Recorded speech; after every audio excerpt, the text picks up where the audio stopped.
जय जय श्री राधे कृष्ण। आप सभी का दिन शुभ और मंगलमय हो और भगवान श्री लक्ष्मी नारायण जी की कृपा आप पर सदा बनी रहे और संतोषी माता की भी। आषाढ़ मास महात्म्य की कथा में आज आप सुनेंगे आषाढ़ मास का दूसरा अध्याय। जिन्होंने भी अगर आषाढ़ मास का पहला अध्याय नहीं सुना है तो वो आपको भी जरूर सुनना चाहिए। अब सुनिए आज की कथा। इस अध्याय में आप जानेंगे गौतम के द्वारा भगवान शंकर की स्तुति, शिव का गौतम को जटा सहित गंगा का अर्पण तथा गौतमी गंगा के महात्म्य का वर्णन। तो शुरुआत करते हैं श्री गणेश जी की कथा से। पौराणिक कथा के गणेश जी की कृपा सुमित्रा की एक अनोखी कथा मैं आपको सुनाऊंगी। बहुत समय पहले मगध राज्य के कंचनपुर गांव में एक विधवा महिला सुमित्रा अपने छोटे बेटे राघव के साथ रहती थी। सुमित्रा के पति का देहांत हो गया। उसके बेटे के जन्म से कुछ महीने पहले ही उसका देहांत हो गया था। पति की मृत्यु के बाद सुमित्रा ने अपने जीवन का हर क्षण अपने बेटे को पालने में लगा दिया। वे दूसरों के घरों में काम करके मुश्किल से 2 वक्त की रोटी जुटा पाती थी। सुमित्रा का जीवन कठिनाइयों से भरा था, लेकिन वे गणेश जी की परम भक्त थी। हर चतुर्थी को वे उपवास रखती और मंदिर जाकर गणेश जी को गुड़ और दूर्वा चढ़ाती।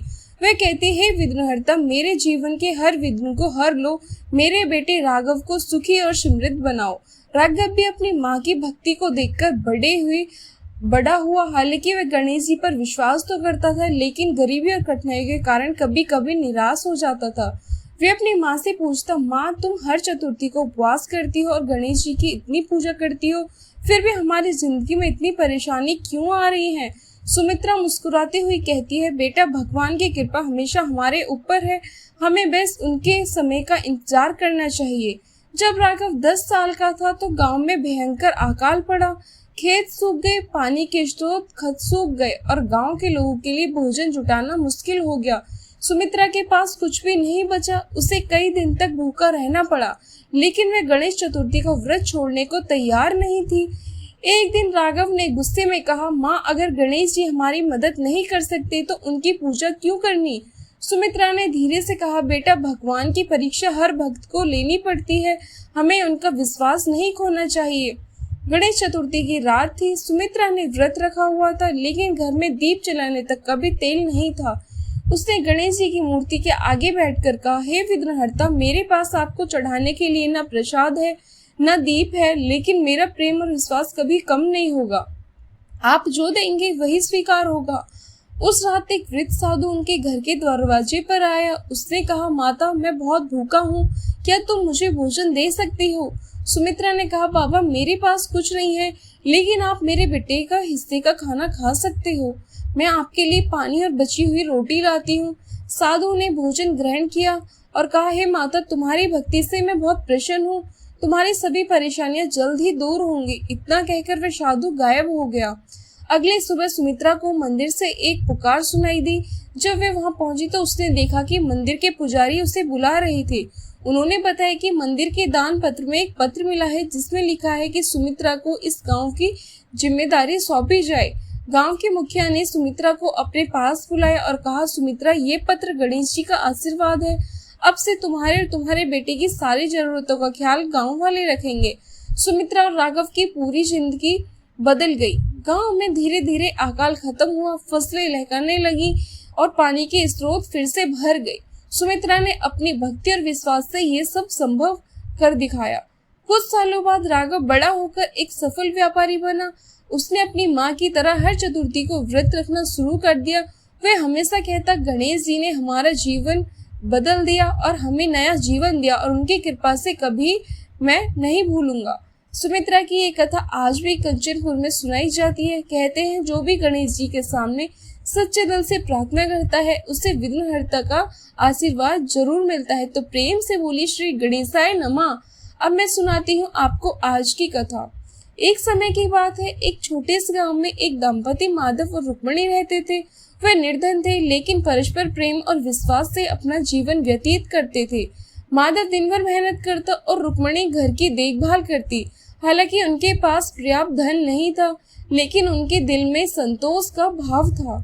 एक दिन गांव में एक साधु महाराज आए। उन्होंने गांव के लोगों को संतोषी माता की महिमा और उनके व्रत की कथा सुनाई।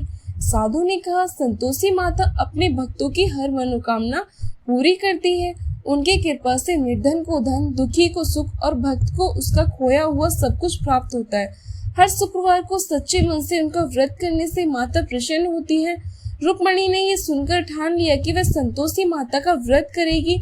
माधव ने पहले तो इसका विरोध किया क्योंकि उसके पास इतना धन भी नहीं था हर शुक्रवार को गुड़ और चने का भोग चढ़ा सके, लेकिन रुक्मणी ने कहा, धन से अधिक माता की कृपा हमारे लिए महत्वपूर्ण है। मैं जैसे भी हो ये व्रत अवश्य करूंगी। रुक्मणी ने पहले शुक्रवार को श्रद्धा और प्रेम से व्रत आरंभ किया। उसने किसी तरह गुड़ और चने की व्यवस्था की और माता की पूजा की। पूजा के बाद उसने कथा सुनी और हाथ जोड़कर माता से कहा, हे माता, मुझे आपकी शरण चाहिए। हमारे घर में धन धान्य और सुख शांति लाओ। कुछ महीने तक सब कुछ ठीक चला, लेकिन एक दिन अचानक माधव को व्यापार में बड़ा घाटा हो गया। परिवार की स्थिति और खराब हो गई। गांव के लोग मजाक उड़ाने लगे, तुम्हारी माता ने ये क्या कर दिया। गरीबी तो बढ़ गई, लेकिन रुक्मणी ने हार नहीं मानी। वह हर शुक्रवार को माता का व्रत करती रही। एक दिन संतोषी माता ने रुक्मणी की परीक्षा लेने का निश्चय किया। उन्होंने स्वप्न में आकर कहा, पुत्री, अब तेरा समय बदलने वाला है। बस अपने विश्वास को अडिग रखना, हर शुक्रवार को व्रत करती रहना। यह सुनकर रुक्मणी का हौसला बढ़ गया। कुछ समय बाद माधव के व्यापार में अचानक तेजी आ गई। उनके पुराने ग्राहक लौट आए और नए व्यापार के अवसर मिलने लगे। घर में धन धान्य का आगमन हुआ। संतोषी माता की कृपा से उनका जीवन सुखमय हो गया। रुक्मणी ने व्रत का उद्यापन करने का निश्चय किया। उसने गांव के सभी बच्चों को बुलाकर खीर और चने का साग खिलाया। उसने माता के चरणों में प्रार्थना की और धन्यवाद दिया। माता ने प्रसन्न होकर आशीर्वाद दिया, पुत्री, तेरे घर में अब कभी दुख और गरीबी नहीं आएगी। संतोष और विश्वास से ही सच्ची खुशी मिलती है। उस दिन से के बाद से माधव और रुक्मणी ने संतोषी माता की व्रत को जीवन भर निभाया और दूसरों को भी इस व्रत की महिमा बताई। जो भी इस कथा को सुनता है या पढ़ता है, उसके घर में सुख, शांति और धन धान्य का वास होता है। संतोषी माता उनके सभी कष्टों को दूर करती है। प्रेम से बोलिए, संतोषी माता की जय। अब आप सुनिए आषाढ़ मास का दूसरा अध्याय। ब्रह्मा जी कहते हैं, महामती भगवान शंकर की जटा में जो दिव्य जल आकर स्थिर हुआ, उसके दो भेद हुए, क्योंकि उसे पृथ्वी पर उतारने वाले दो व्यक्ति थे। उस जल के एक भाग को तो व्रत, दान और समाधि में तत्पर रहने वाले गौतम नामक ब्राह्मण ने भगवान शिव की आराधना करके भूतल पर पहुंचाया, जो संपूर्ण लोक में विख्यात हुआ, तथा दूसरा भाग बलवान क्षेत्रीय राजा भागीरथ ने इस पृथ्वी पर उतारा। उसके लिए उन्हें नियमों का पालन करते हुए तपस्या द्वारा भगवान शंकर की आराधना करनी पड़ी थी। इस प्रकार एक ही गंगा के दो स्वरूप हो गए। एक समय की बात है, महर्षि गौतम कैलाश पर्वत पर गए। मौन भाव से कुशा बिछाकर उस पर बैठ गए। फिर पवित्र होकर इस स्तोत्र का उन्होंने गान किया। गौतम बोले, भोग की अभिलाषा रखने वाले जीव को मनोवांछित भोग प्रदान करने के लिए पार्वती सहित भगवान शंकर उत्तम गुणों से युक्त 8 विराट स्वरूप धारण करते हैं। इस प्रकार विद्वान पुरुष प्रतिदिन भगवान महादेव जी की स्तुति किया करते हैं। महेश्वर का जो पृथ्वी में शरीर है, वे अपने विषय द्वारा सुख पहुँचाने, समस्त चराचर भरण पोषण करने, उसकी संपत्ति बढ़ाने तथा सबका बुद्धि करने के लिए शांति में शरीर वाले भगवान शिव ने जगत के सृष्टि, पालन और संहार के लिए पृथ्वी के आधारभूत जल का स्वरूप धारण किया है। उनका वह लोक प्रत्यक्ष रूप सब लोगों को सुख पहुंचाने तथा धर्म की सिद्धि करने का भी हेतु है। महेश्वर अपने समय की व्यवस्था करने, अमृत का स्रोत बहाने, जीवों की सृष्टि, पालन और संहार करने तथा प्रजा को मुख, शोक और उत्पत्ति का अवसर देने के लिए सूर्य, चंद्रमा और अग्नि का शरीर धारण किया। इसने अपने जो वायु का रूप ग्रहण किया, उसमें भी एक रहस्य है। सब लोग प्रतिदिन चढ़े फिर भी शक्ति का उपार्जन करे, अक्षरों का उच्चारण कर सके, जीवन कायम रहे और अनेक प्रकार के आमद प्रमोद की सृष्टि हो, इसलिए आपका यह रूप है। भगवान, इसमें तनिक भी संदेह नहीं है। आप अपने आप को ही ठीक ठाक जानते हैं। भेद के बिना न कोई क्रिया हो सकती है, न धर्म हो सकता है, न अपने न पराये का बोध होगा, न दिशा, अंतरिक्ष, दो प्रलोक, पृथ्वी तथा भोग और मोक्ष का ही अंतर जान पड़ेगा। अंतः महेश्वर, आपने ही आकाश रूप ग्रहण किया है। धर्म की व्यवस्था करने का निश्चय करके आपने ऋग्वेद, सामवेद, यजुर्वेद अपनी शाखाओं और शास्त्रों का विभाग किया है। तथा लोक में भी इसी उद्देश्य से गाथाओं, स्मृति और पुराणों का प्रसार किया है। ये सब शब्द स्वरूप है। संभव, यज्ञमन, यज्ञ, यज्ञों के साधक, ऋषिवेद, यज्ञ का स्थान, फल, देश और आकाल, ये सब आप ही हैं। जो सर्वश्रेष्ठ ब्रह्मा का प्रधान सार भूत और उपासना के योग्य है, उसका ध्यान तथा उसकी प्राप्ति करके श्रेष्ठ योगी पुरुष मुक्त हो जाते हैं, पुनः संसार में जन्म नहीं लेते। वे भगवान उमापति ही मोक्ष है। माता पार्वती भगवान शंकर का जगत का कल्याण करने के लिए जैसे जैसे अपार मयूर भी उनके योग्य रूप धारण करती हूँ, इस प्रकार तुम में अपने पति वृत्त जागृत रहता है। गौतम जी इस प्रकार स्तुति करने पर ऋषभ भंग केतु ध्वजा वाले साक्षात भगवान शिव उनके सामने प्रकट हुए और प्रसन्न होकर बोले, हे गौतम, तुम्हारी भक्ति स्तुति तथा उत्तम व्रत से मैं बहुत संतुष्ट हूँ। मांगो, तुम्हें क्या दूं? जो वस्तु देवताओं के लिए भी दुर्लभ हो वे भी तुम मांग सकते हो। तब गौतम ने कहा, हे जगदीश्वर, समस्त लोगों को पवित्र करने वाले इस पावन देवी को जो आपके जटा में स्थित और आपको परम प्रिय है, ब्रह्मागिरी पर छोड़ दीजिए। ये समुद्र में मिलने तक आप सबके लिए तीर्थ रूप होकर रहे। इसमें स्नान करने मात्र से मन, वाणी और शरीर द्वारा किए हुए ब्रह्म हत्या आदि समस्त पाप नष्ट हो जाए। चंद्र ग्रहण, सूर्य ग्रहण, अयन, आरंभ, विषु योग, सक्राति और विद्रोह योग ने आप पे अन्य पुण्य तीर्थों में स्नान करने से जो फल मिलता है वे इनके स्मरण मात्र से ही प्राप्त हो जाए। ये समुद्र में पहुंचने तक जहाँ जहाँ जाए वहाँ वहाँ आप अवश्य रहें। ये श्रेष्ठ वर मुझे प्राप्त हो तथा इनके तट से 1 योजन से लेकर 10 योजन तक की दूरी के भीतर आए हुए महापाप मनुष्य भी यदि स्नान किए बिना ही मृत्यु को प्राप्त हो जाए तो वे भी मुक्ति के भागी हो। ब्रह्मा जी कहते हैं, गौतम की बात सुनकर भगवान शंकर बोले, इससे बढ़कर दूसरा कोई तीर्थ न हो तो हुआ है और न होगा, ये बात सत्य है और वेद में भी निश्चित की गई है। गौतमी गंगा अर्थात गोदावरी सब तीर्थों से अधिक पवित्र है। ऐसा कहकर वे अंतर्ध्यान हो गए। लोक पूजित भगवान शिव के चले जाने पर गौतम ने अपनी आज्ञा से जटा स्थित चरिता में श्रेष्ठ गंगा को साथ लेकर देवताओं से घिर कर ब्रह्मगिरी में प्रवेश किया। उस समय महाभाग्य ब्राह्मण तथा क्षेत्रीय भी आनंद मगन होकर जय जयकारा करते हुए ब्रह्मर्षि गौतम की प्रशंसा करने लगे। पवित्र एवं शयन चित्त वाले गौतम ने जटा को ब्रह्मगिरी के शिखर पर रखा और भगवान शंकर का स्मरण करते हुए गंगा जी से हाथ जोड़कर कहा, 3 ने वाले भगवान शिव की जटा से प्रकट हुई माता गंगा, आप सब अभिषेक को देने वाली और शांत, मेरा अपराध क्षमा करो और सुख पूर्वक यहाँ से प्रभावित होकर जगत का कल्याण करो। देवी, मैंने तीनों लोगों का उपकार करने के लिए आपकी याचना की है और भगवान शंकर ने भी इसी उद्देश्य की सिद्धि के लिए आपको दिया है, अतः हमारा ये मनोरथ असफल नहीं होना चाहिए। गौतम का ये वचन सुनकर भगवती गंगा ने उसे स्वीकार किया और अपने आप को 3 स्वरूपों में विभेद करके स्वर्ग लोक, मृत्युलोक एवं रसातल में फैल गई। स्वर्ग लोक में उनके 4 रूप हुए, मृत्युलोक में वे 7 धाराओं में बहने वाली तथा रसातल में भी उनकी 4 धाराएं हुई। इस प्रकार एक ही गंगा के 15 आकार हो गए। गंगा देवी सर्वज्ञ है और सर्वभूत स्वरूप है। सब पापों का नाश करने वाली तथा संपूर्ण अभीष्ट वस्तुओं को देने वाली। वेद में सदा उन्हीं के यश का गान किया जाता है। जिनकी बुद्धि अज्ञान से मोहित है वे मृत्युलोक के निवासी समझते हैं कि गंगा केवल मृत्युलोक नहीं, पाताल अथवा स्वर्ग में नहीं है। भगवती गंगा जहाँ जहाँ पहुंचकर सागर में मिली है वहां तक वे देवनी मानी गई है। महर्षि गौतम के छोड़ने पर भी वे पूर्व समुद्र की ओर चली गईं। उस समय देव सिंह द्वारा सेवित कल्याण जगत माता गंगा की मुनि श्रेष्ठ गौतम ने परिक्रमा की। इसके बाद उन्होंने देवेश्वर भगवान त्र्यंबक का पूजन किया। उनके स्मरण करते ही करुणा सिंधु भगवान शिव वहां प्रकट हो गए।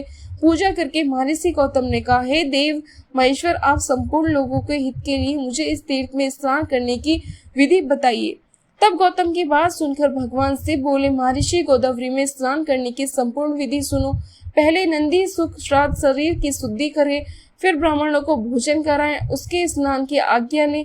इसके बाद ब्रह्मचार्य का पालन करते हुए गोदावरी नदी में स्नान करने के लिए जाएं। उस समय पतित मनुष्य के साथ वार्तालाप न करें। जिसके हाथ पैर और मन भली भांति संयम रहते हो वही तीर्थ पर पूरा फल पाता है। भाव दोष या दुर्भावना का परित्याग करके अपने धर्म में स्थिर रहें और थके मांदे पीड़ित मनुष्य की सेवा करते हुए उन्हें यथा योग्य अन्न दें। जिसके पास कुछ नहीं है ऐसे साधुओं को वस्त्र और कंबल दें। भगवान विष्णु की तथा गंगा जी के प्रकट होने की दिव्य कथा सुने। इस विधि से यात्रा करने वाले मनुष्य तीर्थ के उत्तम फल को भागी होता है। हे गौतम, गोदावरी नदी में 2-2 हाथ भूमि पर तीर्थ होंगे, उनमें से स्वयं सर्वक रहकर सबकी समस्त कामनाओं को पूर्ण करता रहूंगा। सरिता में श्रेष्ठ नर्मदा अमरकंटक पर्वत पर अधिक उत्तम मानी गई है। यमुना का विशेष महत्व उस स्थान पर है जहाँ वे गंगा से मिली है। सरस्वती नदी प्रभास तीर्थ में श्रेष्ठ बताई गई है। त्रिवेणी, भीम, रथी और तुंगभद्रा इन 3 नदियों का जहाँ संगम हुआ वह तीर्थ मनुष्य को मुक्ति देने वाली है। इसी प्रकार पीयूषणी नदी भी यहाँ तप्ती में मिली है। वह तीर्थ मोक्षदायक है, परंतु ये गौतमी गंगा मेरी आज्ञा से सर्वैक सर्वदा और सब मनुष्य को स्नान करने पर मोक्ष प्रदान करेगी। कोई तीर्थ किसी विशेष समय में देवता का सुभागमन होने पर अधिक पुण्य माना जाता है, किंतु गोदावरी नदी सदा ही सबके लिए तीर्थ है। मुनि श्रेष्ठ 200 योजन के भीतर गोदावरी नदी में 3.5 करोड़ तीर्थ होंगे। ये गंगा निर्मय नामों से प्रसिद्ध होगी। माहेश्वरी गंगा, गौतमी, वैष्णवी, गोदावरी, नंदा, सुनंदा, कामधेनी, ब्रह्मा, तेज, समन्वित तथा सर्व पाप प्रणाश गोदावरी मुझे सदा ही प्रिय है। ये स्मरण मात्र से पाप राशि का विनाश करने वाली है। 5 भूतों में जल श्रेष्ठ है। जल में भी जो तीर्थ का जल है वह सर्वश्रेष्ठ माना जाता है। तीर्थ जल में भी भागीरथी गंगा श्रेष्ठ है और उनसे भी गौतमी गंगा उत्कृष्ट मानी गई है, क्योंकि वे भगवान शंकर की जटा के साथ लाई गई थी। अंत उनके बढ़कर कल्याणकारी तीर्थ दूसरा कोई नहीं है। मुनीश्वर, पृथ्वी और पाताल में भी गंगा सब मनोरथ को पूर्ण करने वाली है। ब्रह्मा जी कहते हैं, हे नारद, इस प्रकार साक्षात भगवान शंकर ने संतुष्ट होकर महात्मे गौतम को गोदावरी का जो महात्म्य में बतलाया था वही मैंने तुमको सुनाया है। जय भोलेनाथ। आज के अध्याय समाप्त हुआ। इसके आगे का वृत्तांत आप अगले अध्याय में सुनिए। अब आप सुनिए श्री विष्णु चालीसा। विष्णु सुनिए, विनय सेवक की चितलिय, कीरत कुछ वर्णन करूं, दीजिए ज्ञान बताए। नमो विष्णु भगवान खरारी, कष्ट न सावन अखिल बिहारी। प्रबल जगत में शक्ति तुम्हारी, त्रिभुवन फैली रही उजियारी। सुंदर रूप मनोहर मूरत, सरल स्वभाव मोहिनी मूरत। तन पर पीताम्बर शोभत, वेचंती माला मन को मोहत। शंकर चक्र कर गदा बिराजे, देखत देखते असुर दल भाजे। सत्य धर्म मद लोभ न गाजे, काम क्रोध मद लोभ न छाजे। संत भक्त सज्जन मनोरंजन, धनुष असुर दुष्टन दल गंजन। सुख उपजाए कष्ट सब भंजन, दोष मिटाए करत जन सज्जन। पाप काट भव सिंधु तारण, कष्ट नाशक भक्त उबारण। करत अनेक रूप प्रभु धारण, केवल आप भक्ति के कारण। धरनी देनु बन तुम्हारी पुकारा, तब तुम रूप राम का धारा। मारो तारा शुर दल मारा, रावण आदि को सहारा। आप वरा रूप बनाया, हरणेश्वर को मार गिराया। धर्म चेतन सिंधु बनाया, 14 रत्नन को निकाल्या। अमिलक सुंदन दद मचाया, रूप मोहिनी आप दिखाया। देवन को अमृतपान कराया, असुरन को छवि से बहलाया।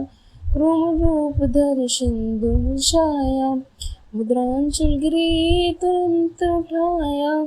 शंकर का तुम फंद छुपाया, भस्मासुर को रूप दिखाया। वेतन को जब असुर डुबाया, कर पर बंधु ने ढूंढे मोहित। बनकर कली नाच नचाया, उसी कल से भस्म कराया। असुर जलंधर अति बलिदाई, शंकर से उनकी लड़ाई। हार पार शिव शक्ल बनाई, 3 सती से चल खल जाई। सुमिरन कीन तुम्हें शिवरानी, बतलाई सब विपत कहानी।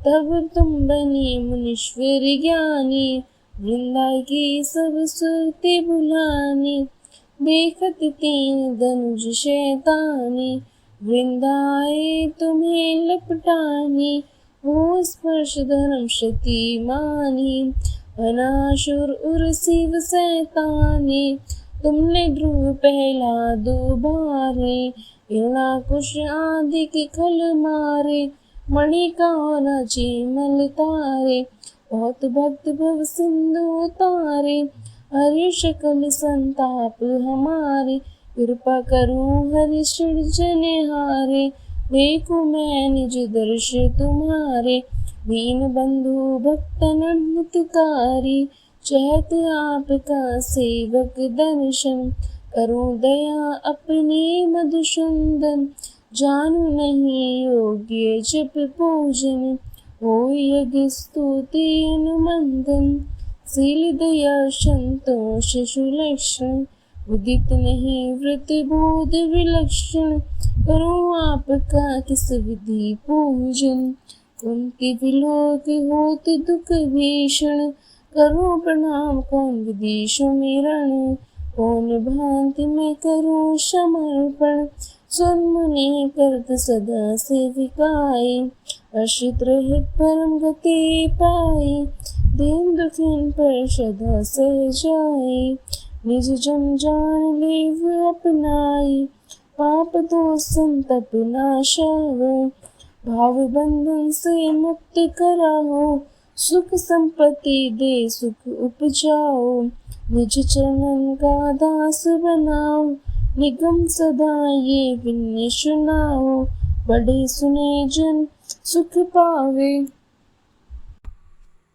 विष्णु चालीसा समाप्त होती है। धन्यवाद मेरी पूरी वीडियो देखने के लिए। अगर आपको वीडियो पसंद आई हो तो वीडियो को लाइक करें, शेयर करें और कमेंट में जय श्री विष्णु जरूर लिखें।